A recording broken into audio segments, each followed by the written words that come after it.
Los escándalos de la luz del mundo comenzaron mucho antes del arresto de su máximo líder. En 1942, el fundador Aaron Joaquín enfrentó acusaciones de inmoralidades con mujeres. Y en 1997, la Procuraduría Mexicana recibió quejas de abusos sexuales cometidos por su hijo Samuel. Las denuncias quedaron en el olvido y la impunidad. Gerardo Reyes nos explica la suerte que corrió un hombre que se atrevió a hablar. Desde hace varios meses, la agrupación religiosa llamada La Luz del Mundo ha dado mucho de qué hablar en Guadalajara. Atsiri Cárdenas conoció a uno de sus exmiembros que asegura que la iglesia es responsable de los ataques en su contra. Creí que ya era el último día de mi existencia y cuando aflojé el cuerpo, ellos pensaron que yo ya estaba muerto. Moisés Padilla contó que este ataque a cuchillo en febrero de 1998 ocurrió luego de haber denunciado en la Secretaría de Gobierno de México que él y otros feligreses de la Luz del Mundo habían sido víctimas de abusos sexuales por parte de la máxima autoridad de esa iglesia. Gracias por su apoyo durante 40 años. Acuso directamente como autor intelectual a Samuel Joaquín Flores, alias el Siervo de Dios. Padilla recibió 42 heridas de puñal, según lo muestra este dictamen médico. El primer piquete me lo dieron en esta parte, para mí fue algo muy fuerte, sentí como que algo tronaba y cuando sentí este impacto, sentí otros impactos en la parte de la espalda y de los costados. Mi inquietud es demostrar que la fe es la medida del bienestar.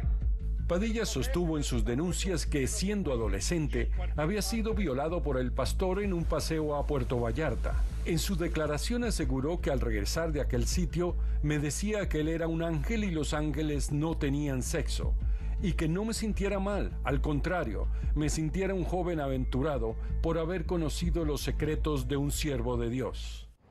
Los testimonios de abusos sexuales en la Luz del Mundo son tan viejos como la propia iglesia. Aarón Joaquín, quien la fundó en 1926, impuso la costumbre de rodearse de mujeres que habían sido entregadas por familiares como una ofrenda al siervo de Dios.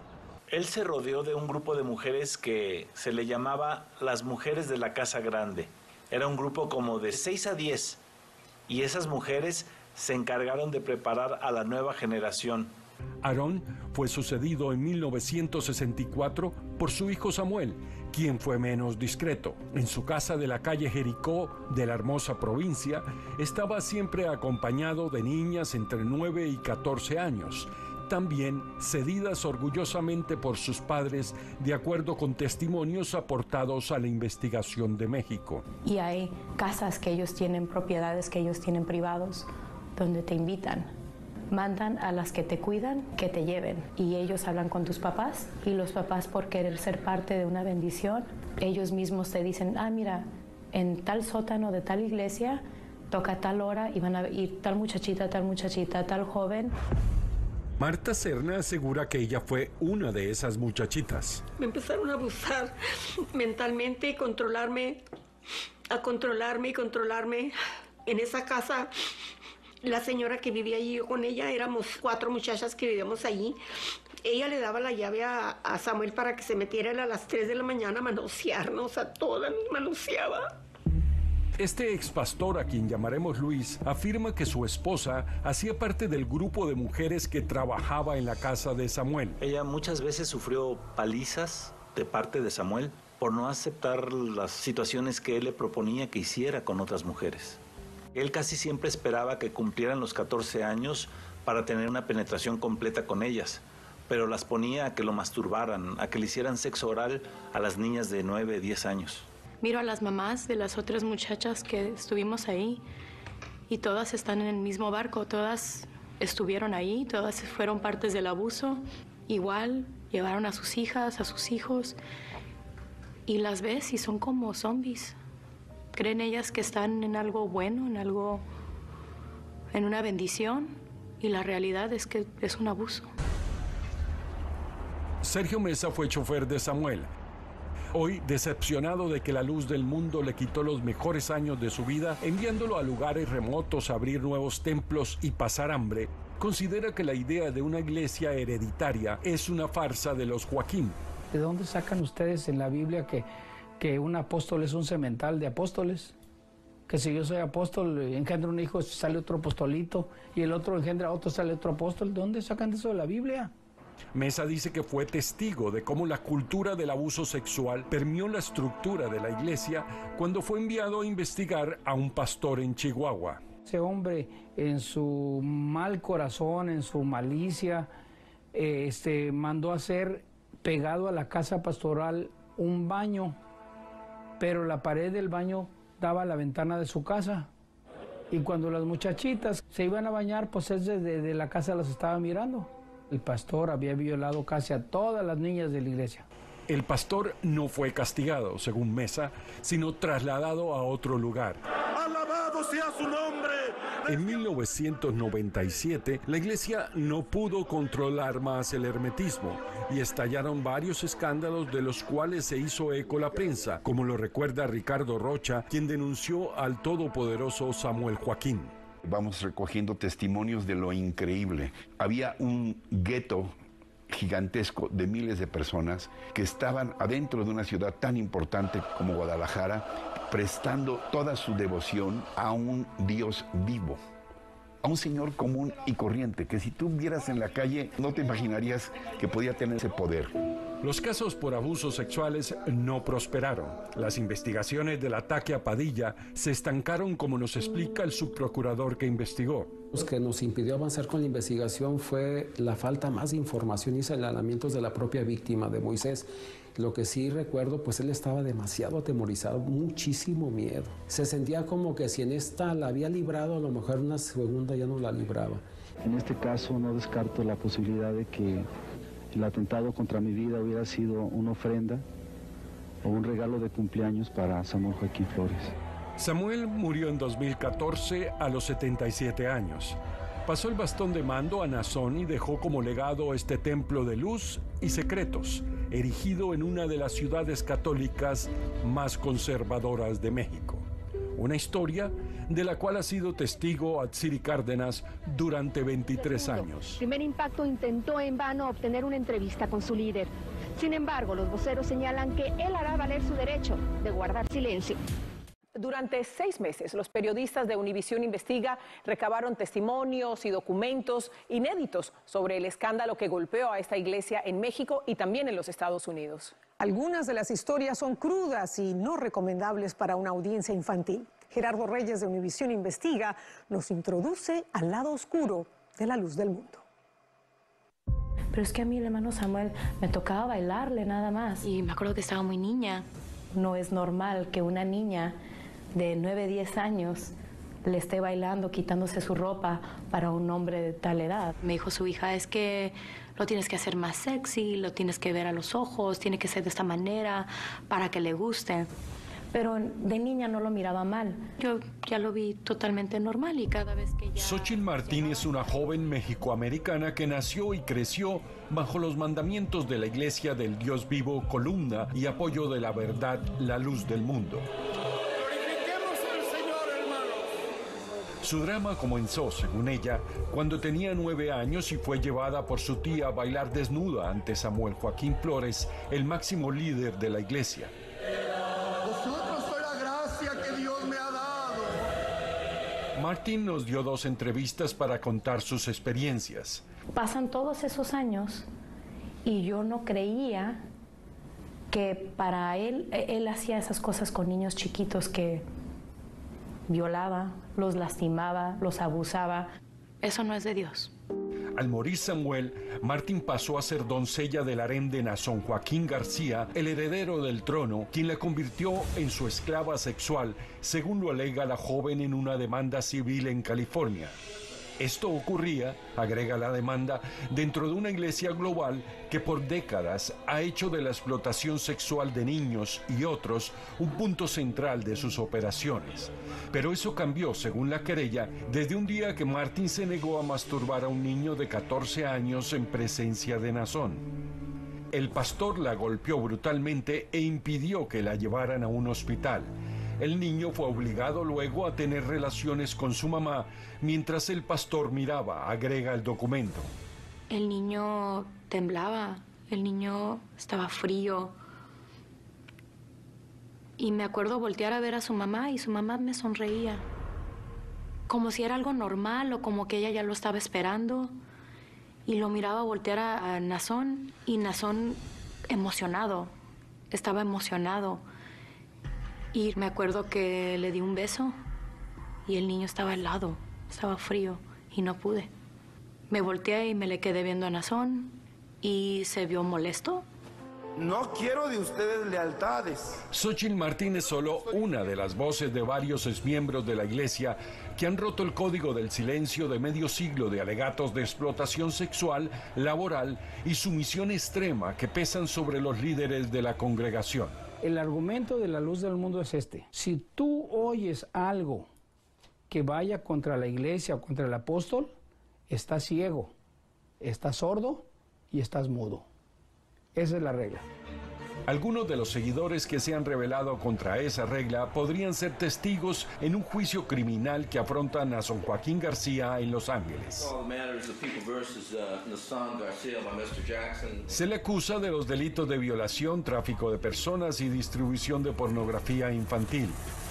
Cuando hay alguien que abusa de esa fe, de esa devoción de niños, de niñas de 14 años, eso para mí, ese no es un líder religioso, es una persona de mente. Javier Becerra, exfiscal de Los Ángeles que anunció los cargos, fue nombrado por el presidente Biden secretario de Salud y Servicios Humanos. Los abogados de Nazón alegan que las supuestas víctimas dieron su consentimiento para tener relaciones sexuales con el pastor y que no hay pruebas de la participación de menores de edad.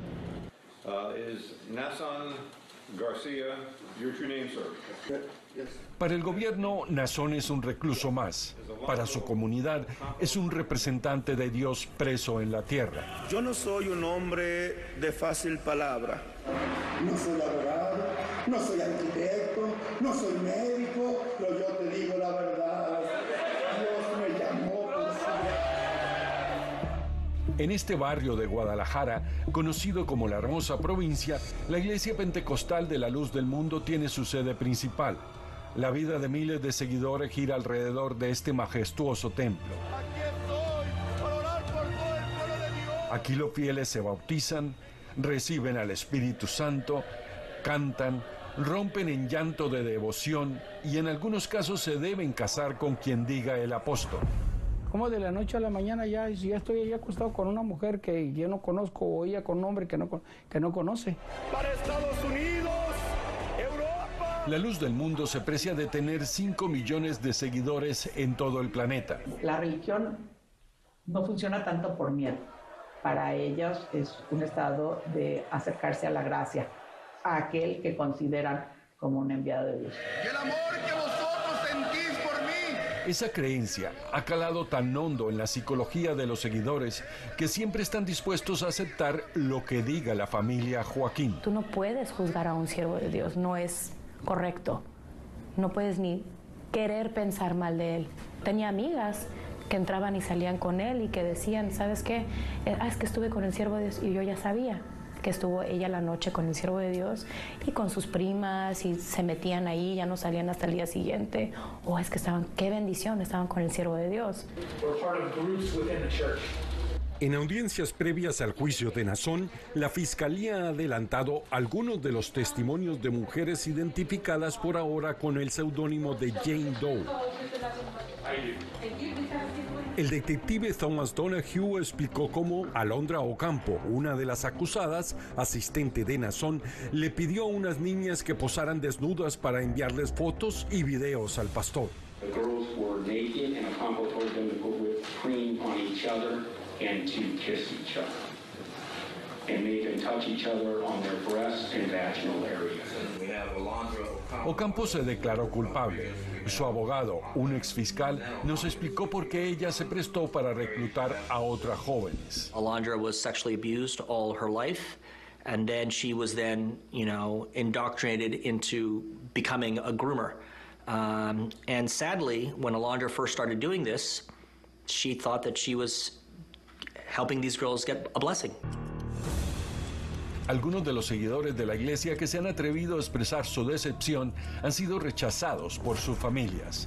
Josué Ventura, quien desde niño en Tijuana participaba en la iglesia, es uno de ellos. You know, family members from Mexico and some from the States just send me some awful messages. Just saying some hateful words, you know. Días después recibió este mensaje en su WhatsApp. Si no quieres creer, ese es tu problema. Una cosa sí te digo, te estás metiendo no con un hombre, te estás metiendo con Dios.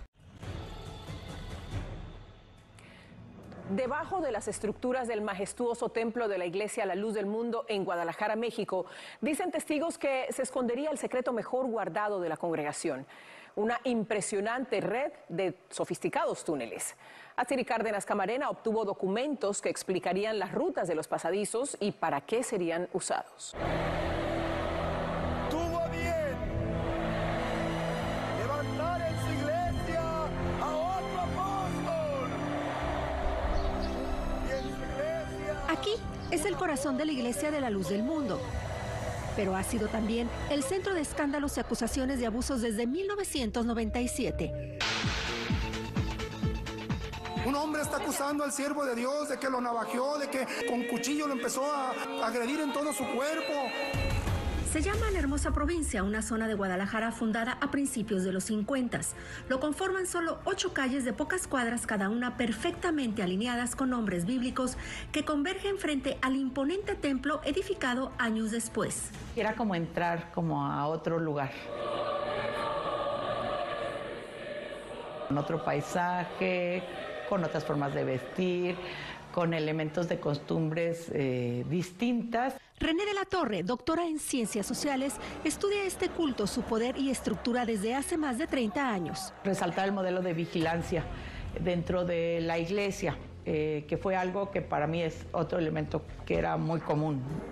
Lo que no se le hizo común fue la forma en cómo el entonces líder Samuel Joaquín se trasladaba de un lugar a otro entre la multitud durante la máxima celebración anual de la iglesia, que reúne casi 1 millón de feligreses según organizadores. El fotógrafo se quedó esperando en uno de los balcones para tomar la foto y cuando llegó junto a mí me dijo, no, nunca entró, no entró por la puerta, no entró por ningún lado. Su experiencia confirma lo que durante años es leyenda para unos y secreto a voces para otros, que debajo de esta glorieta central existe una red de túneles secretos. Yo entré a un pedazo nada más, no los recorrí todos, pero sí son todo alrededor de la provincia. Comunican casas y oficinas de la familia Joaquín a lugares estratégicos del templo. Pero ese mismo túnel te lleva al templo, te lleva a la oficina pastoral, te lleva a la casa Jericó. O sea, tienen diferentes salidas. Durante las audiencias previas al juicio de Nazón Joaquín, uno de los detectives mencionó una habitación situada dentro del templo en la que una de las víctimas dice haber sido varias veces abusada sexualmente. There's some furniture in the room. There's a wall of mirrors. There's a large, oversized, almost 7-foot tall teddy bear on the left side of the room. There's a couch and some other furniture in the room. Also, there's some fake butterflies suspended from the ceiling. Fred Figaraya es el abogado de Alondra Ocampo, quien coopera con la fiscalía y coincide con el testimonio del agente Stover. I have seen a picture of one of the rooms. There's a bedroom, and it has like a large stuffed animal in the room. You know, Alondra, when she saw that picture, she specifically recognized that was one of these secret rooms. El abogado sostiene que Alondra fue abusada cuando era niña por Samuel Joaquín, el padre de Nazón, del autoproclamado apóstol de Jesucristo. And he proceeded to kiss her and take off her clothes, and then he laid with her and forced himself upon her and had sexual intercourse with her.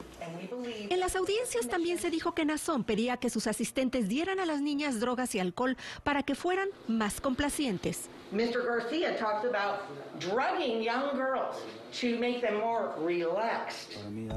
Padilla declaró a un bloguero de Estados Unidos que también conoció los túneles. Pero lo que más me llamó la atención, que en una ocasión, en un túnel que está debajo de su escritorio, que hay que mover una losa de mármol.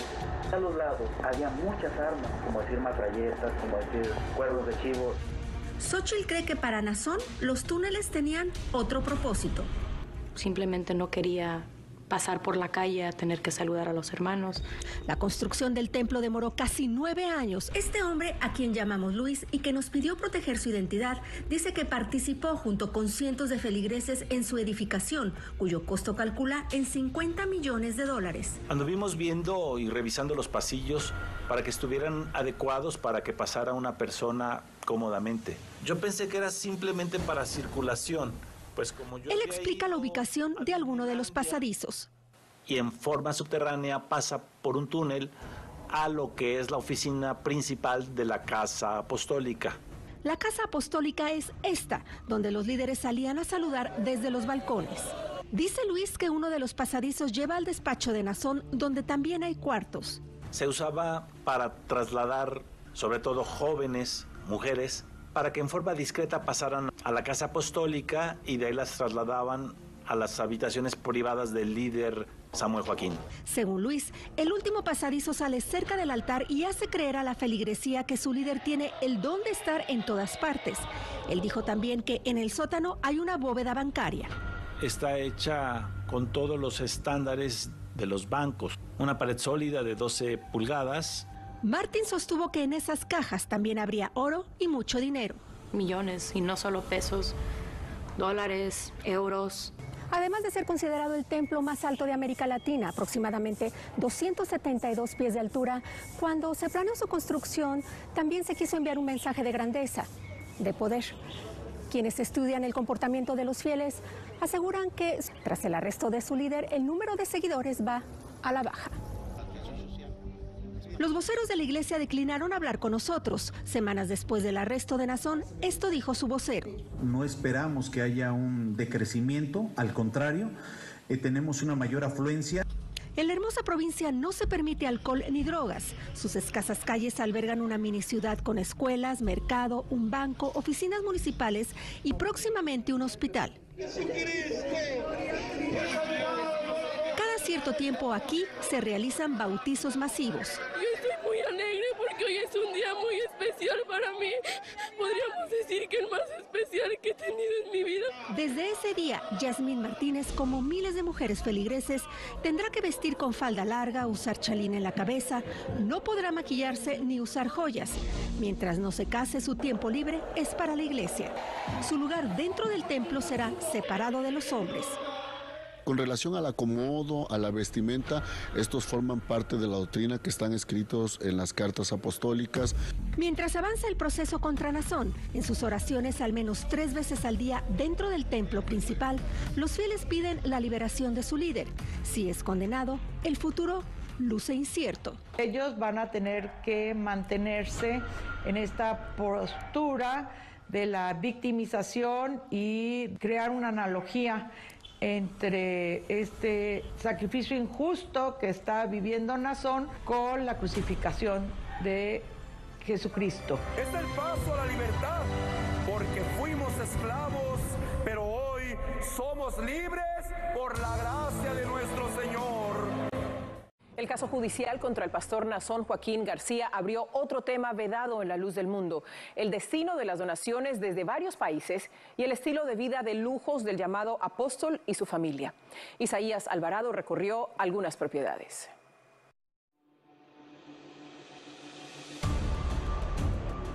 En Estados Unidos, las propiedades de los dirigentes de la Iglesia a la Luz del Mundo valen una fortuna. Son dueños de un rancho con zoológico en Texas, de esta casa frente al mar de California y de al menos otras 4 en el condado de Los Ángeles. Buenos días. La familia Joaquín frecuenta este rancho en San Bernardino, California. Varias de las presuntas víctimas de abuso dijeron que aquí Nazón Joaquín hacía sus festines sexuales. La propiedad registrada por la iglesia tiene un valor de casi $4 millones. Para los padres de las niñas era motivo de orgullo que ellas hubieran sido elegidas para servir en privado a los líderes de la congregación. Esa familia está impuesta como cualquier millonario. a puras comodidades, buenos restaurantes, carros, buena ropa, viajes, vacaciones. En entrevistas con Univisión, las presuntas víctimas también han mencionado estas cabañas junto al lago de Big Bear, en California. Afirman que en este complejo, desconocido hasta ahora y que Univisión localizó, el papá de Nazón, Samuel Joaquín, solía ser el único espectador de los bailes provocativos que realizaban niñas desnudas. Una de esas niñas era Xochitl Martin. Era todo un village. Joaquín Village se llamaba. Dicen que no existe. Cuando tengo varias amigas que todavía platican conmigo y me dicen, claro que sí, yo estuve ahí, a mí me tocó bailar ahí, a mí me tocó ir, a mí me tocó servir. Con el arresto de Nazón se cerraba una primera etapa de una investigación de varios meses, durante la cual los detectives lograron recaudar testimonios y material audiovisual que según ellos ponía en evidencia los abusos del líder espiritual.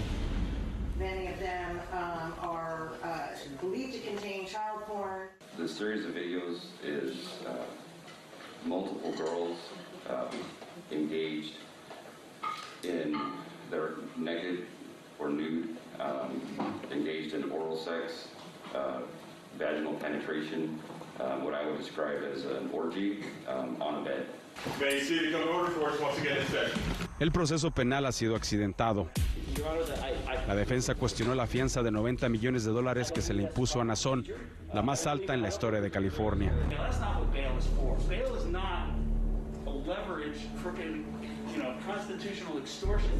El caso se cayó por una formalidad y la fiscalía debió presentarlo de nuevo.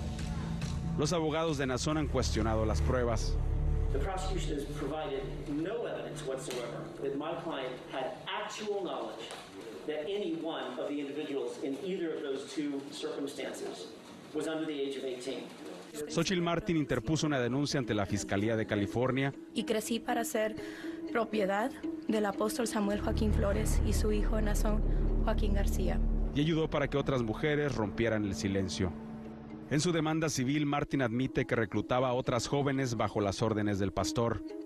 Ella denunció que Nazón le pedía fotos de las niñas usando ropa interior y teniendo sexo con animales. Él nos pide explícitamente quiénes buscar, cómo buscarlas, qué color de piel, qué tipo de pelo, cómo quiere que sean sus labios, sus ojos.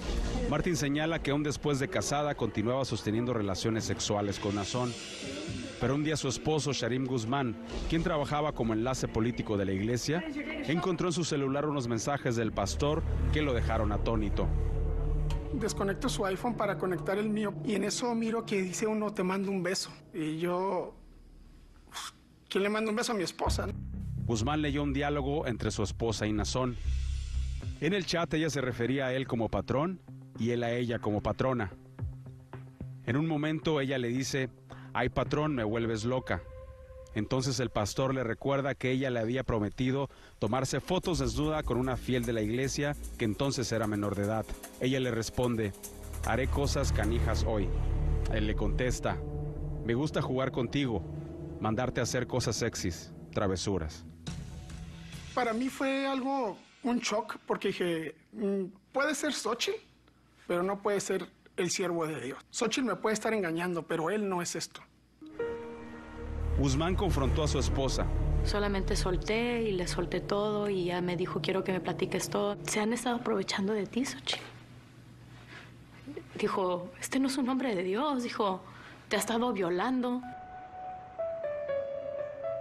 La pareja se reconcilió y decidió denunciar al pastor.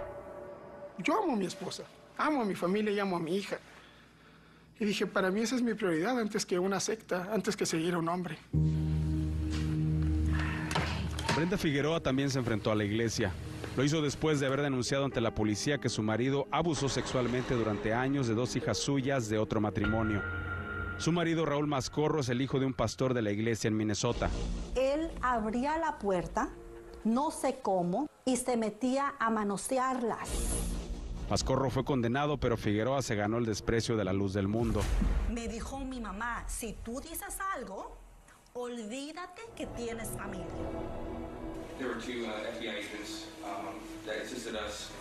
Una de las novedades más sorprendentes del caso judicial es la revelación de que el FBI está investigando a Nazón. Francisco Espinosa, otro exfiel de la iglesia, dice que agentes federales lo entrevistaron y él les contó sobre el día que Nazón le pidió que le describiera a su novia. Y de repente lo vi que se empezó a frotar su pantalón y se empezó a meter la mano así como pues agarrándose su parte. Entre tanto, desde la cárcel, Nazón sigue liderando su iglesia a través de cartas que son leídas en todos los templos. Estoy en mis prisiones, sí, deseando salir pronto y sé que Dios me lo va a conceder. Xochitl Martín continúa su batalla. Es necesario que las personas sepan qué existe dentro de esta institución de la luz del mundo, para que las niñas que son de la edad de mi hija, cuando algún día crezcan, sepan que el mundo no siempre es como parece ser, lindo y hermoso. Puede ser un lugar muy, muy oscuro que se esconde detrás de una religión. El poder de la iglesia, la luz del mundo, le ha alcanzado para obtener el control de barrios, iglesias y establecer un emporio económico, además de conseguir puestos en el Congreso y frenar investigaciones en su contra durante más de 20 años. Penilei Ramírez obtuvo documentos de la investigación penal y financiera a este culto en México y nos cuenta cómo lo han hecho.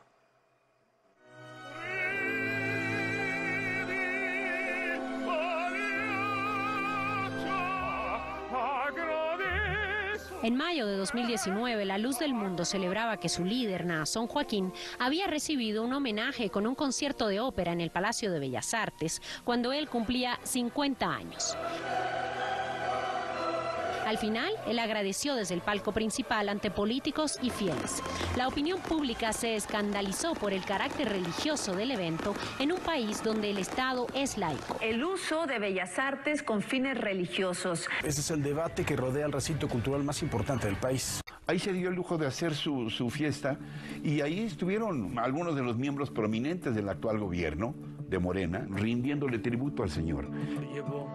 El presidente Andrés Manuel López Obrador respondió al escándalo. ¿Vamos a ser tolerantes, sí o no?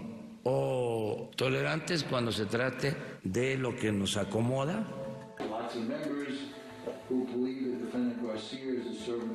2 semanas después, Joaquín fue detenido en California y acusado de abusos físicos y violaciones. La iglesia ha defendido su inocencia.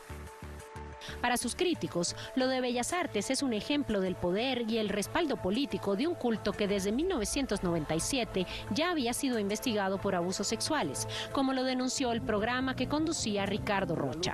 Ellos siempre lo negaron. Hay nuevas denuncias contra su poderoso líder actual, Samuel Joaquín. Se acercó, metió su mano en el frente del cierre de mi pantalón. Me empezó a invitar a que lo bañara, que él era un rey y que ese rey necesitaba doncellas que lo bañaran, que lo talquearan, que lo perfumaran. Un poder político que tenía lazos muy fuertes con el poder religioso de la luz del mundo. Entonces, por eso no prosperaron estas denuncias. Los límites del respeto a los fieles fueron rebasados por Aarón Joaquín, su hijo Samuel y finalmente su nieto, Nazón, según las denuncias. Tras 20 años de aquel programa de Ricardo Rocha, Xochitl Martín denunció los abusos de Nazón también ante la Fiscalía Federal de México.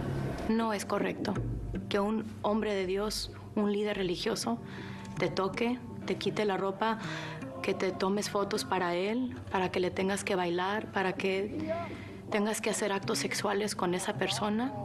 Eso no es de Dios. Se llama abuso sexual. ¿Quién lo dice? ¿El hermano Nazón? Yo soy apóstol de Jesucristo. La Fiscalía Mexicana abrió una investigación penal en junio de 2019, a la que Univisión Investiga tuvo acceso en exclusiva. La diputada federal, Adriana Dávila, ha acompañado ese proceso legal. Hay una víctima que denuncia por explotación sexual, por trata de personas con fines de explotación sexual y trabajo y servicio forzado, pero también hay otras víctimas, varones y mujeres, que son obligados, presionados, seducidos, sometidos, engañados también, y se les hace fraude para que puedan servirle al líder. La investigación mexicana incluyó una evaluación que concluyó que Martín sufrió un daño psicológico como el que viven las víctimas de trata. Ella dice que parte de los abusos ocurrieron en este rancho, propiedad de la iglesia, desconocido hasta ahora. Existían violaciones. A mí me tocaba ver cómo llegaban amigos de Nazón, políticos, llegaban a veces hasta periodistas, escritores, que no son ni ministros de la iglesia, son amigos de gente de poder de México. Por su parte, la investigación también incluyó el testimonio de otra víctima hasta ahora inédito. Ella dijo a las autoridades que Nazón abusó de ella cuando era virgen y durante 3 años fue su esclava sexual. Varios miembros de la iglesia fueron mencionados y se solicitó información con sus nombres y fotografías a la Policía Federal. Entre ellos está Israel Zamora, el senador que tramitó el permiso para el evento en Bellas Artes. Zamora dijo a Univisión que respeta el proceso legal del caso en Estados Unidos y que ninguna autoridad mexicana le ha requerido alguna información. Hay otros personajes involucrados que tienen que ser investigados.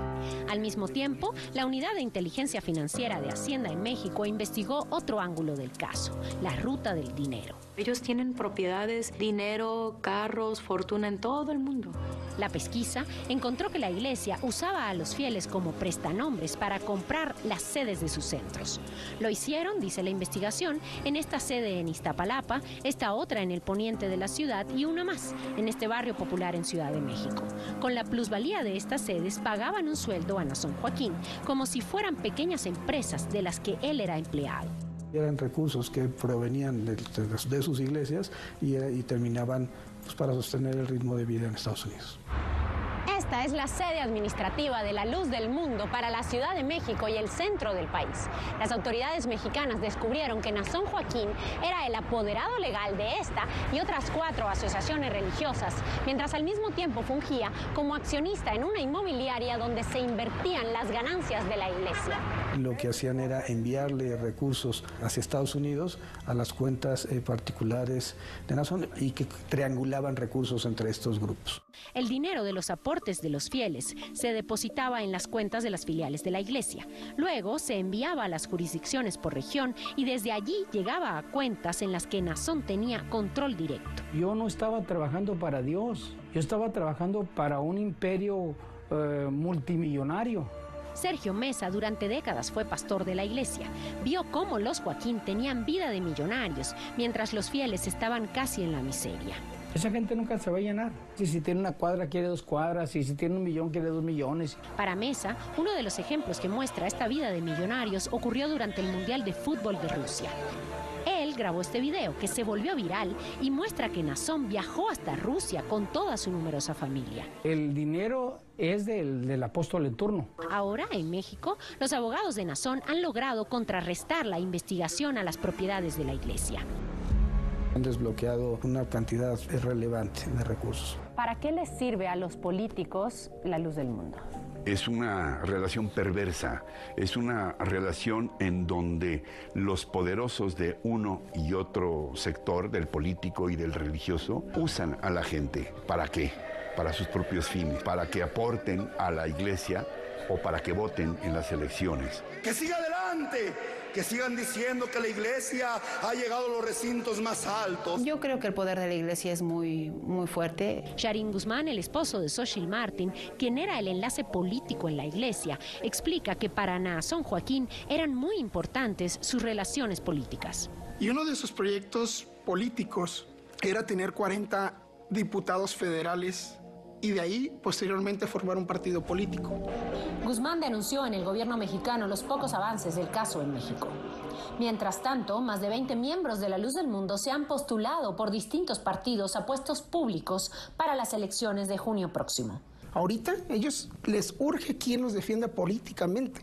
No puede ser posible que en México la Fiscalía General de la República no esté haciendo nada, siendo que en California hay una denuncia espejo donde los acusados y las personas que están siendo denunciantes están diciendo que fueron víctimas en Guadalajara, Jalisco.